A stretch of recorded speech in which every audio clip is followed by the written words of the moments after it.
The story begins with Talma cursed with bad luck. He escapes from a group of thugs after trying to stop them from harassing a girl. He encounters the girl from earlier, revealed to be a level 5 Esper, Mikoto. She demonstrates her power by using electromagnetism to fire projectiles, usually coins, at over 3 times the speed of sound, hence her nickname, the Railgun. To her shock, Talma emerges unscathed. The next day, he discovers a girl in a nun's outfit. He brings her inside and learns her name is Index. She explains she is being chased by a group called the Magic Cabal, which seeks the 103,000 grimoires she has. Talma is skeptical of her mentioning magic, but she insists magic is real. She points to her outfit, called the Walking Church, which can repel any attack. Talma says he also has a power of his own.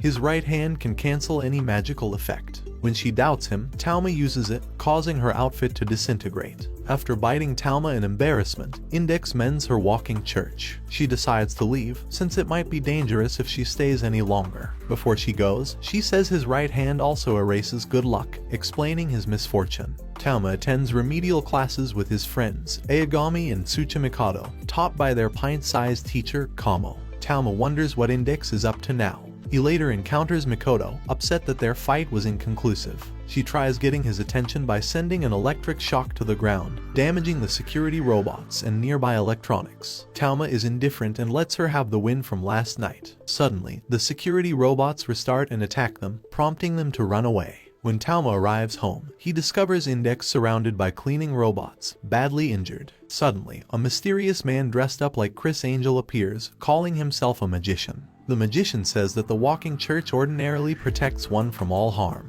but because Talma destroyed it earlier, Index was injured. The magician, Steel, explains that he is here to retrieve Index, who has memorized the contents of over 103,000 magical grimoires. Steel uses his fire magic, but he is shocked to see that Talma is unharmed, and he realizes Talma can cancel magic. Steel summons Innocentius, which can regenerate its flames faster than Talma can erase them. Index suddenly speaks, explaining that the runes laid throughout the building are giving Innocentius strength. Talma evades Steel's fireball attack, and as he attempts to escape, he discovers several runes drawn on paper, taped throughout the hallway. After stumbling outside, he considers calling for help, but resolves to rescue Index on his own. Steel attempts to recover Index, but the sprinkler system activates, subduing his flames. As Talma confronts him, Steel is confident that mere water is not enough to douse Innocentius.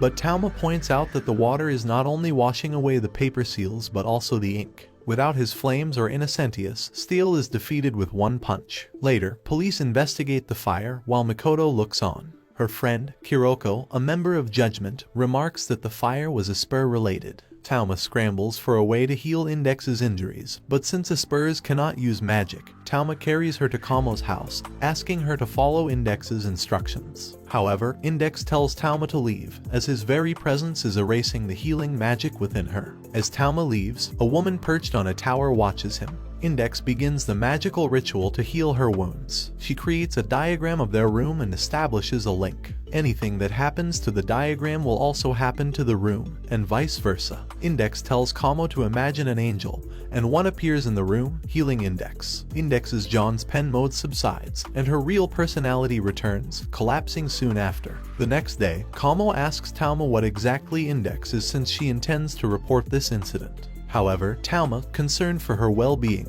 asks her not to be involved. Kamo blushes and leaves to buy supplies for breakfast. Index wants Kamo to not be involved any further, as repeated use of magic by those ill-equipped to use it may have their minds broken. She tells Talma about her true nature. Her sect, the English Purist Church, has a special division called Necessarius, which was originally established to hunt down witches. However, since they believe using magic leads to impurity, they decided to place all that impurity in one spot, her. They fear that those who possess her grimoires will have the power to alter the world. Talma scolds her for keeping it a secret and reassures her that he will protect her. Meanwhile, Steel and Kanzaki watch them from afar. Steel observes that Index looks genuinely happy and wonders how much longer they have to keep destroying that happiness. When Kamo returns, she forgot everything she was supposed to ask. Later, Index and Talma walk together to the public baths, and she reveals she has no memory of her time prior to arriving in Japan, and that she sometimes loses her memories. Talma is upset on her behalf, and she bites him after he makes fun of her small stature. While trying to look for Index, Talma encounters Kanzaki,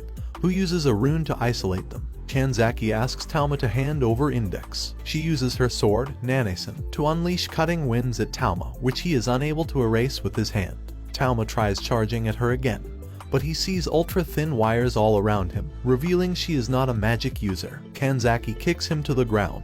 Talma points out that she has yet to kill him, revealing that deep down, she is a good person. Kanzaki explains she is part of Necessarius, and that Index is her comrade, and if they do not recover her soon, she will die. Kanzaki explains that Index's perfect memorization causes her to uncontrollably stockpile huge amounts of information. Since 85% of her brain is dedicated to the grimoires, she is only able to utilize 15% of it normally. Eventually, her brain will explode due to the overload. Thus, they erase Index's memory every year, with the next one scheduled in 3 days. She asks him again to hand Index over, but Talma is still adamant that what they are doing is selfish and wrong. Kanzaki is furious, as she and Steel did everything they could to make memories with Index, but they realized the futility of the endeavor, and decided to pose as enemies instead to spare themselves the pain. Talma maintains they are running away without thinking of Index's well-being. Kuroko and Mikoto see the giant shard of metal caused by Talma and Kanzaki's battle. While Kuroko investigates it, Mikoto sees Index in the background. Talma awakens 3 days later with Index by his bedside. She apologizes for being unable to save him, and the best she could do was treat his wounds. Suddenly, Kamo opens their door. Kanzaki and Steel are there to retrieve Index. Index, unaware of the truth, gives herself up so they do not harm Talma. Kamo leaves Talma and Index alone. Earlier, Kanzaki and Steel said time has run out and they would return. They are giving him the evening to say his goodbyes. Talma receives a call from Kanzaki, who tells him the deadline is midnight. Talma asks if they can try and use science to fix Index's condition, but Kanzaki replies that he has no real evidence to support that it can, whereas their magic can guarantee Index's life. Regardless, Talma stubbornly claims he can still save Index. He spends the night researching and contacting facilities regarding memory loss. Though one answers, they point out that it is nearly midnight. Soon, Kanzaki and Steel enter the room. Steel yells at Talma to get out while he begins preparing the ritual. Talma insists on trying science to heal Index, but Steel thinks this is a waste of time. At Kanzaki's urging, Steel reluctantly allows Talma to spend his final moments with Index. Index shortly awakens, worried about the writings on the wall, but Talma reassures her everything is okay. However, Talma finds it peculiar that Kanzaki arrived at an exact 85/15 ratio regarding Index's memories. He finally contacts Kamo, who tells him that it is neurologically impossible for a brain to explode simply from information overload. He concludes that the church lied to Kanzaki and Steel about Index's condition, and the memory erasure is simply a way to keep them and her obedient. Talma discovers a rune on the inside of her mouth, and upon touching it, the church's spell is cancelled. Index jolts awake, causing an explosion that alerts Kanzaki and Steel. A biblically accurate Index enters self-preservation mode to protect the grimoires. Talma, Kanzaki, and Steel stare her down. Index unleashes a blast of light, St. George's Cathedral, which Talma defends against with his right hand. Kanzaki and Steel are confused that Index can use magic, and Talma reveals that the church has been lying to them. Talma convinces them both that they can help Index. Steel applies his runes to the wall, while Kanzaki uses Nanason to force Index's beam upwards, inadvertently destroying the Oriheim 1 satellite. Steel summons Innocentius, but it is swiftly destroyed. Talma dives in and dispels the church's magic within Index. However, a feather touches him and he collapses. A few days later, a doctor hands Index a letter addressed from Steel to Talma. She rips it open, revealing that after Steel and Kanzaki confronted the church regarding their lies, they backed off from Index. However, he and Kanzaki will gather the knowledge necessary before attempting to recover Index again. Index goes off to visit Talma, but just as the doctor warned, Talma is suffering from memory disintegration. His very brain cells were damaged. Index begins welling up in tears, but Talma says he was just joking, as he had used his right hand, Imagine Breaker, to remove the magic affecting his memories. In annoyance at being teased, Index bites him. When the doctor drops by, it is revealed that Talma truly has no memory of her before 2 weeks ago. He just didn't want to see her cry. Steel visits a man named Alestier, who tells him about a person called Deep Blood. It is revealed that Alestier implanted Imagine Breaker into Talma's right hand, believing him to be the perfect, unremarkable candidate. Steel is told to partner with Talma, but he remains concerned about deep blood, which implies the existence of vampires. 2 weeks have passed since Talma's accident. He sees Index looking at an ice cream advertisement, but she denies wanting any. It is revealed that Talma is still keeping his memory loss a secret. They encounter Tsuchimikado and Aogami, and after they make fun of Index's diminutive size, she angrily demands ice cream. At Macronal's, they encounter a shrine maiden who explains she is a magician who has wasted all her money on 100 yen hamburgers. Suddenly, she leaves with men in suits, whom she says are her prep teachers. On the way home, Index wants to bring home Sphinx, a stray cat. She and Talma argue about keeping it, but she senses runic magic and wanders off. Suddenly, Talma finds himself with Steel. After a brief fight, Talma manages to keep his memory loss a secret. Steel informs him of the Misawak Cram School, which has recently transformed into a religious cult. Aureolus, a powerful magician and descendant of Paracelsus, has returned, and he is targeting a girl imprisoned within the school, codenamed Deep Blood. Steel needs Talma's help to rescue Deep Blood, who is said to have the power to kill vampires. Talma cannot refuse, threatening that the church would take Index away otherwise. Later, Talma discovers that Index has smuggled in Sphinx, and he allows her to keep it. Outside, he sees Steel applying runes so that Innocentius can guard Index. Talma suggests that Steel likes Index, though he denies it. As they arrive at the school, Steel reveals that Aureolus is a powerful alchemist, with the ability to alter reality. When they head inside, they spot a suit of armor that Talma thinks is a robot. But upon closer inspection, it is a corpse, its blood still oozing out. Steel recognizes the knight as one of the 13 knights of the Roman Catholic Church, who were wiped out by Aurelios. Talma finds he can still contact Index and yells at her for eating his pudding. Steel comments on how close she and Talma are now. After entering a cafeteria, the students stand up in unison and begin using a spell, which Steel recognizes to be a replica of Gregorio's choir, a grand magical spell that requires 3,333 monks to power. During their escape, Steel pushes Talma down a flight of stairs. Talma encounters a girl whose body is torn by the magic spheres. Talma shields her from further harm, and Asa cuts down the remaining spheres. Meanwhile, Steel incinerates a few runes and encounters Aureolus. Asa treats the girl. Index tries to go looking for Talma, and she becomes suspicious upon seeing the magic runes outside the apartment. Asa explains she is remaining at the prep school to prevent attracting vampires, as the seal place prevents intruders. Vampires are just regular people, but they are drawn uncontrollably to her blood, and she is forced to kill them, and she is tired of killing. Thus, she bargained with Aureolus. He will cure her of her affliction in exchange for attracting a vampire, which he needs to fulfill an unknown goal. Aureolus appears and threatens to kill Talma, but Asa convinces him to spare his life, and instead, he wipes away his memories. Talma and Steel find themselves outside, with no memory of the past few hours. Talma nonchalantly touches his head, inadvertently undoing Aureolus' magic. He then punches Steel for abandoning him earlier, also undoing the magic. Index arrives at the prep school, where Aureolus commands her to sleep. Talma and Steel return to the prep school and find the remnants of the 13 knights channeling the Gregorio choir to bombard the school. To their horror, Aureolus repairs the school in an instant. Talma and Steel find Aureolus, Asa, and Index. Steel says Aureolus will fail in his objective and reveals that Aureolus was Index's partner 3 years ago. Aureolus reveals his plan to turn Index into a vampire, so that she will no longer suffer her memory wipes. Steel explains that Talma has already saved her using Imagine Breaker. Confronted by the knowledge that all his efforts were in vain,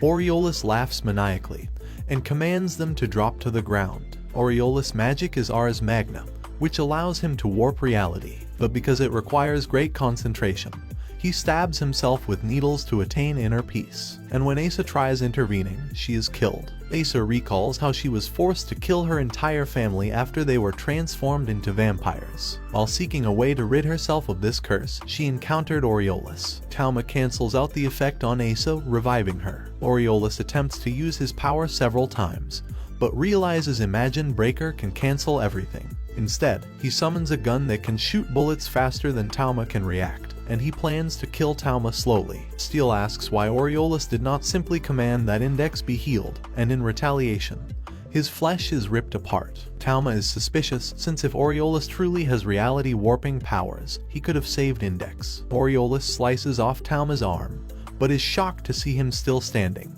To his horror, none of his Ars Magna powers work. Talma realizes that Aureolus' power isn't to bend reality, but to bring his thoughts into reality. As Aureolus panics, Talma's missing arm transforms into a dragon. The next day, Talma is back at the hospital. Steele starts cutting him some apples, and remarks that Aureolus' face and identity were changed and that he was released. Steele leaves as Index enters the room. She reveals that her church has decided to take Asa under its wing. Sphinx jumps out of Index's dress and scratches Talma while Asa smiles. A girl resembling Mikoto attempts to assassinate a white-haired man, but instead, he pulls out an Uno reverse card. Talma's 2,000 yen bill is eaten by a vending machine. He encounters Mikoto, who kicks the machine, spilling out a drink. After learning what happened to him, she laughs and kicks the machine, which spews out 2,000 yen's worth of drinks. Unwilling to be an accomplice, Talma runs away. Mikoto catches up to him and gives him the cans. Hiroko discovers them and teases that Talma is Mikoto's boyfriend. Annoyed, Mikoto fires off an electric beam,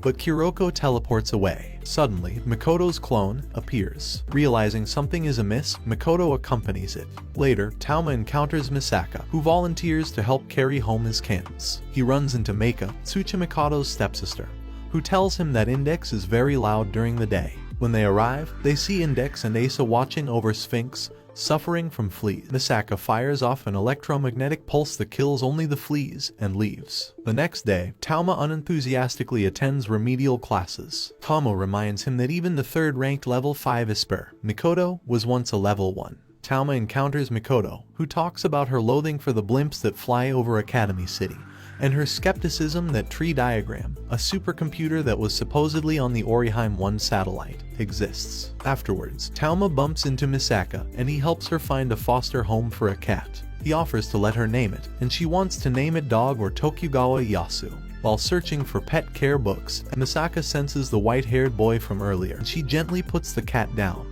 She is tossed into an alley, and the man asks her who she thinks is the strongest in Academy City. The man, Accelerator, brutally beats down Misaka. He reveals he has the power to alter the vector flow of anything he touches. Talma sees the cat alone and wonders where Misaka has gone. He enters an alleyway and follows a trail of blood, and is horrified to discover Misaka's mangled body. He contacts the authorities, who lead him back into the now empty alleyway. Following the cat's cries, he ventures deeper inside and discovers Misaka seemingly alive and well. However, more and more Misakas appear, who say that they are all Misaka. Talma asks who they are exactly, and one of the Misakas explain that the girl he knew was Misaka 10,032, and they are military-grade androids using Misaka as a base, called Sisters. She reveals that they are part of an experiment, but she refuses to elaborate further. They then depart, leaving Talma thoroughly bewildered. Meanwhile, Asa and Kamo are having a barbecue party when Index shows up at their front door, and Asa reluctantly lets her in. Talma drops by the Takuwadai's girls' dorm, hoping to ask Mikoto about the Misakas. However, Kuroko informs her that Mikoto is still currently out, but lets him in anyway. She allows him to sit on her bed, as she is busy inhaling the scent of her beloved One-Sama sheets. Kuroko hears the headmistress approaching, and unable to teleport Talma out, she stuffs him underneath the bed. While there, Talma discovers several papers inside a stuffed bear, and learns the true nature behind the experiment the Misakas were talking about. He tries searching for Mikoto, and notices that the windmills are turning despite the absence of any wind. He realizes Mikoto must be nearby and follows the trail. Kamo demonstrates the Schrodinger's cat experiment using a box of chocolates to explain how Espers function, to replace the current reality with their own. Talma finds Mikoto on a bridge, brooding over her situation. He confronts her with the papers he found, which contained information about an experiment to elevate Accelerator into a fabled level 6 Esper by having him destroy 20,000 of Mikoto's clones. He shows her another map, revealed to be a list of research facilities she has covertly shut down on her own. He suggests that they take this to an international court since the manufacture of clones is banned, but Mikoto replies that the board has already consented to this experiment. Thus, she decides to defeat Accelerator, hoping to end the experiments, but Talma points out she is too weak to stop him. Her true plan is to fall in battle to force the scientists to reevaluate the feasibility of their experiment. However, Talma won't stand idly by, and she threatens him to back off. But Talma stands his ground, repeatedly taking electric blast after electric blast. But each time, he just barely survives. Talma says they can find a way to save everyone without anyone dying, but Mikoto insists that her death is the easier route. However, Talma asks her if her clones would be happy with the way they were saved. Mikoto warns Talma that her next attack will kill him for sure, and as he takes the full brunt of her electric shock, he stumbles back up. As she aims her arm again, she tearfully asks him to stop. As Talma staggers to his feet, he racks his brain for a way to save Mikoto and her clones. What answer will he arrive at? Thanks for watching. If you enjoyed this and want to see more, please make sure to drop a like and subscribe to the channel with notifications on so you never miss a future video. And until next time guys, take care.